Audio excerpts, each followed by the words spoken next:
In the last lecture, I was telling you about X-ray diffraction. In the simplest words,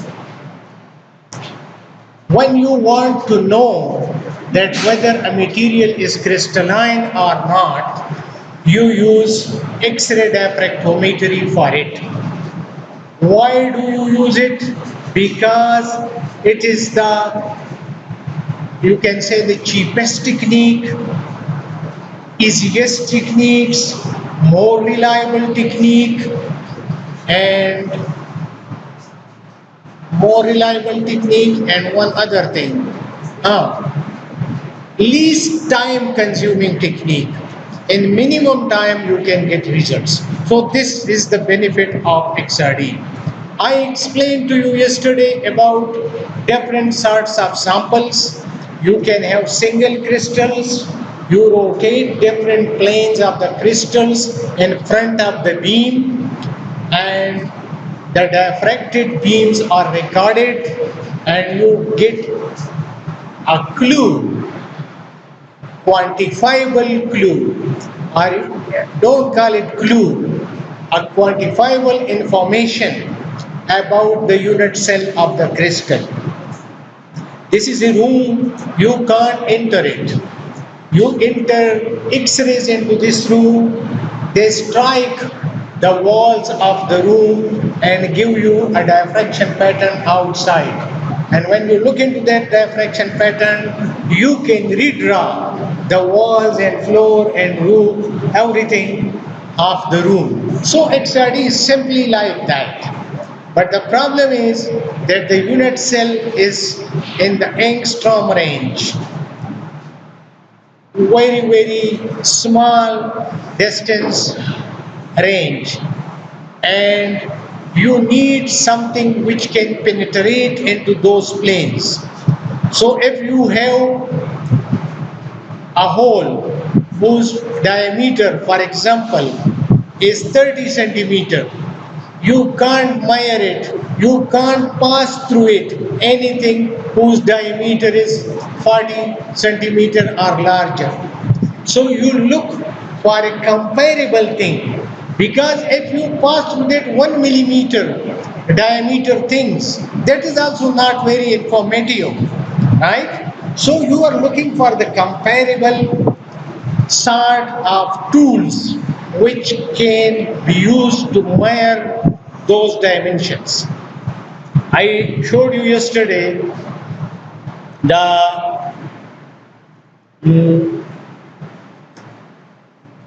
spectrum, the light spectrum or the radiation spectrum, which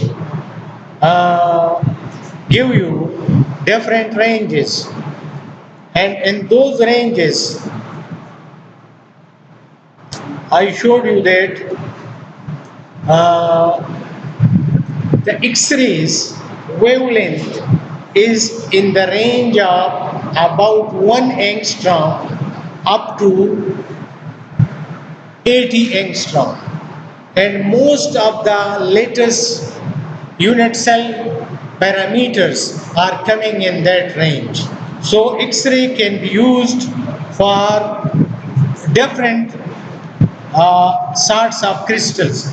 So yesterday I showed you this electromagnetic spectrum at which the wavelength ranges are different, and X-ray start from 10 power minus 10 and a little bit above 10 power minus 8 meter, which means 10 power minus 8 is 100 angstrom, and a little bit above it is 80 angstrom.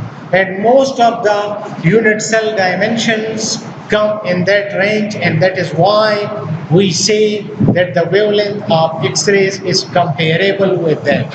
Most of the X-rays which people commonly use are copper K alpha radiations. Copper K alpha radiations have wavelength about 1.54 and then a few other digits, but I remember 1.54 angstrom.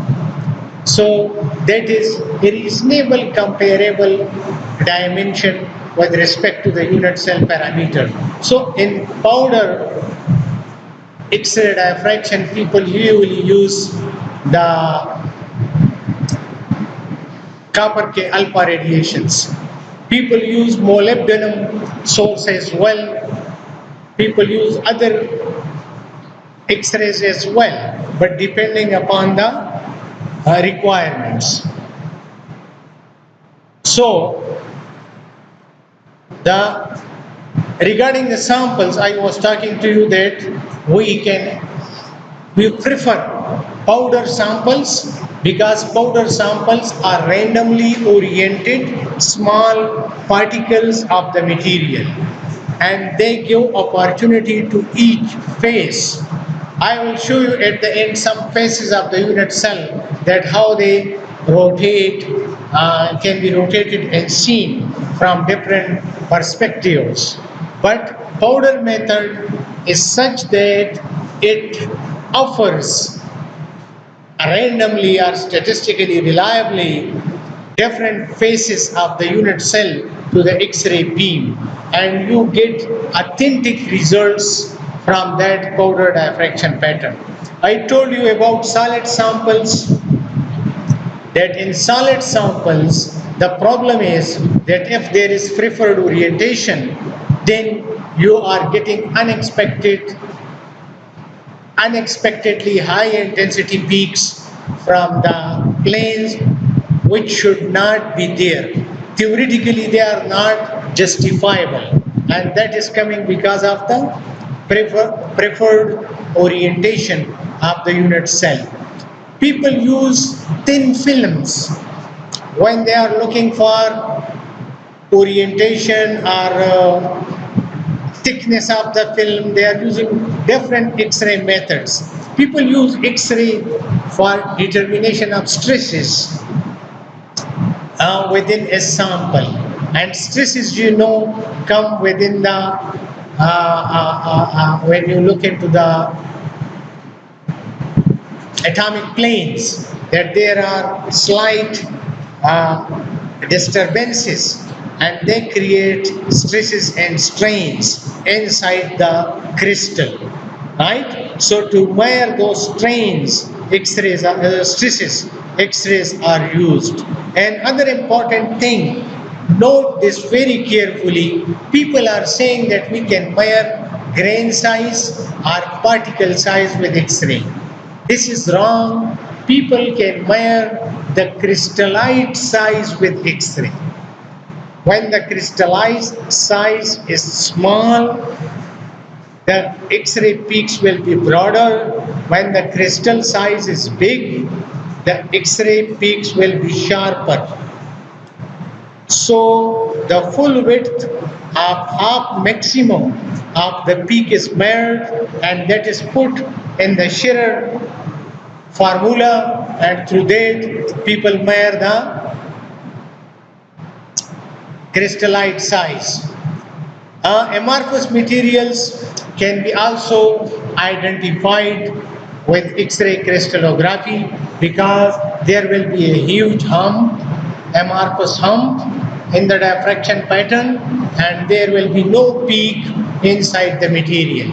So if somebody tells you that is this meter rod crystalline or amorphous, then, and if it is made of glass, for example, so you can't say whether it is crystalline or amorphous unless and until you take it to XRD and know about it, right? So the geometry, students usually get confused when you show them a very perfect geometry of glass, and they say, yes, this is crystalline. So crystal has a geometry, a unit cell geometry, but that is at nanoscale, and it is not usually taken up to the macro scale that you see a specific geometry and this is crystalline. No. Another thing I told you yesterday was about small angle X-ray scattering. When you have large crystals, large crystal means larger interplanar spacings. Larger the interplanar spacing, smaller the angle, 2 theta angle. So when you come to close to 0, there you can study the large size crystals which are the common in the organic materials. Wide angle X-ray scattering is used, and wide angle X-ray means at about 2 theta, around 90 degree. Obviously, these will be for very small crystals because there the interplanar spacings near the 90 are much smaller, right? But in general, we are using 10 degree or 5 degree to 90 or 120. This is the routine method.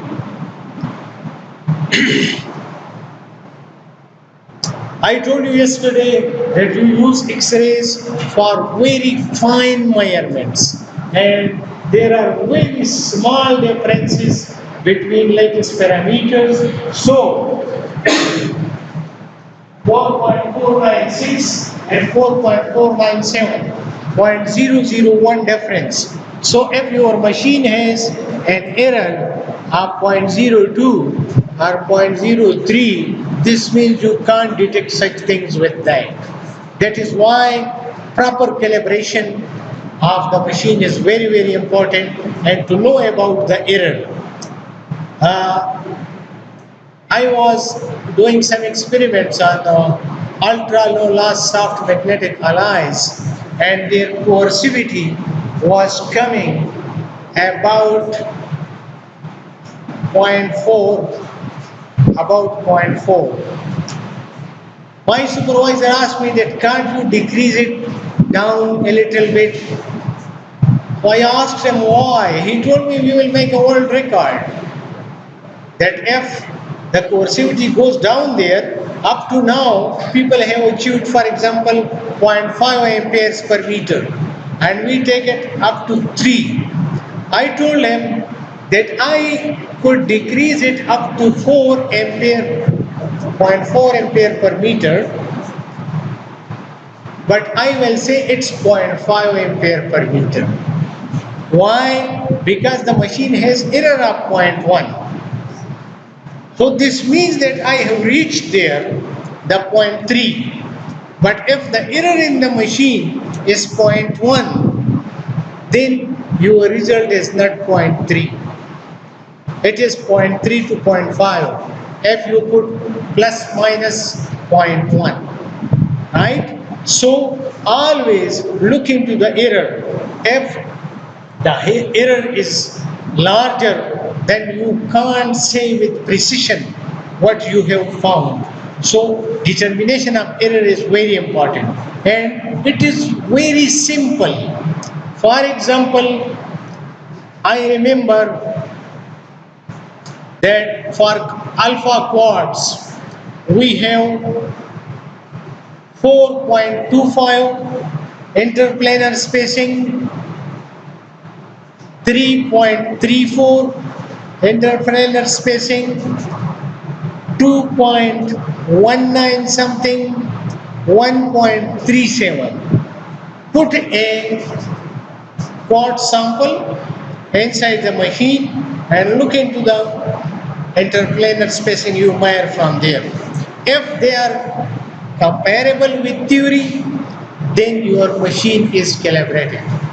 If they are not, then you need calibration of the machine and rechecking everything.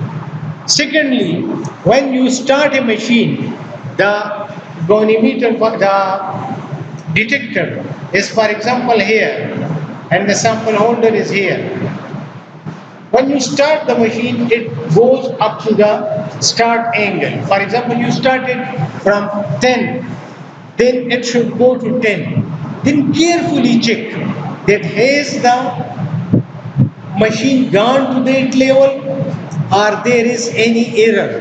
So if your 10 is 10.3, if your 10 degree is 10.3 degree, 0.3 degree is very, very small when you are saying it. But 0.3 in the X-ray diffraction means a lot of difference. So you must check the machine that is it going properly. Then you can measure small differences in the latest parameters and angles.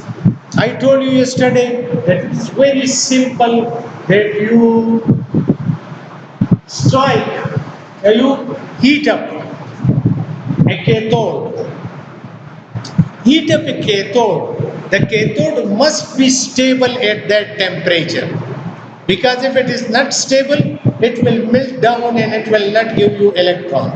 So its melting point must be very, very high, but the heating arrangement should be such that it can emit electron from the cathode.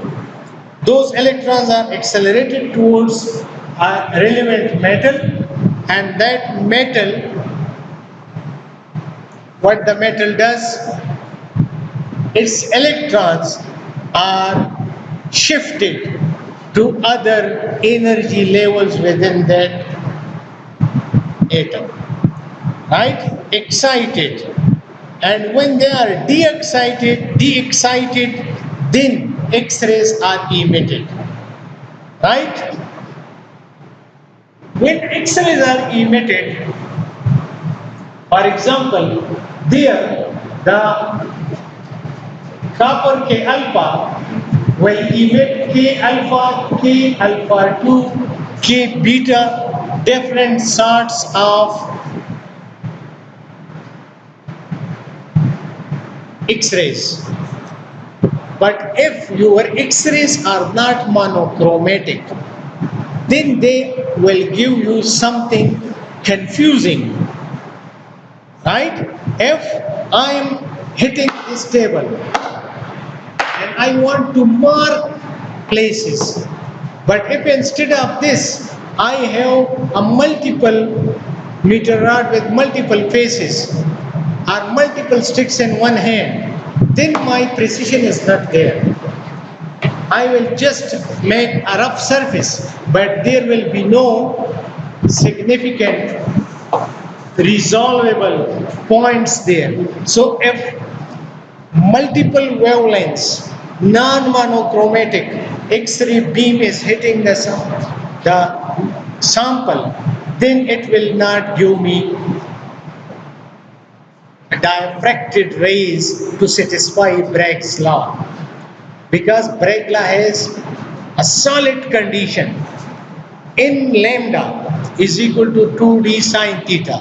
If lambda is not known and variable, then you can determine mere nothing, right? Because in equations you have only one unknown thing. If you are solving things with one equation, then there must be one unknown thing. If more than one are there, then you can't quantify things with that. So, if the cation vacancy is filled by an electron from the N shell, that is the next highest quantum shell, then K beta radiation is emitted. And if they are from there, then there will be K alpha. And various sorts of crystals are used to make the X-ray beam monochromatic. You filter out the unwanted radiation and you allow only the wanted ones. And quartz crystal is usually placed before the X-rays so that it stops the other and only K alpha are passing through these. When a pure monochromatic beam is required, crystal monochromators are used, and they are quartz and lithium fluoride. These two crystals are commonly used. They are oriented so that only the desired wavelength is reflected according to the Bragg's law. So a beam of X-rays of wavelength lambda impinging, or you can say striking, at an angle theta on a set of crystal planes of spacing d. The beam reflected at the angle theta can be real only if the rays from each successive plane reinforce each other. If they are not reinforcing each other, then it will be destructive diffraction and you will get no real peak from there. For this to be the case, the extra distance a ray scattered from each successive plane has to travel, that is the path difference, must be equal to or an integral multiple of lambda. In lambda, this is the Bragg's law, according to Bragg's law. I yesterday showed you simply what is constructive and destructive interference, and you know it, and I told you that the pioneers of X-ray diffractions were W.H. Bragg, W.L. Bragg, and Van Law. Law was I think he was the founder of the X-rays, and he was a young student, much younger than you, when he developed the Law patterns and the Law equations. So, diffraction, I told you, is the scattering of a coherent wave by atoms in a crystal, and diffraction pattern comes from the interference of the diffracted rays. Simply think about it. It is not written in the XRD book or physics book. What is diffraction? It is just bending or spreading an interference of waves passing by an object or a particle that disrupts the wave. When disruption comes, and that disrupted wave and the undisrupted wave difference is integral multiple of the wavelength, then they pick up, and if they are not, then they are cancelled. It occurs with any type of wave, including sound waves, water waves, electromagnetic waves. Diffraction occurs with particles, atoms, and quantum mechanically any physical object has wave properties. Diffraction always occurs, but its effects are most noticeable for waves where the wavelength is of the order of the feature size. The feature means the aspect you are going to measure, right? The aspect of something you are going to measure is the size of that feature is comparable, then its results become significant, and the affecting objects and aperture, etc. give you those details. Brief history. I'm not going into that.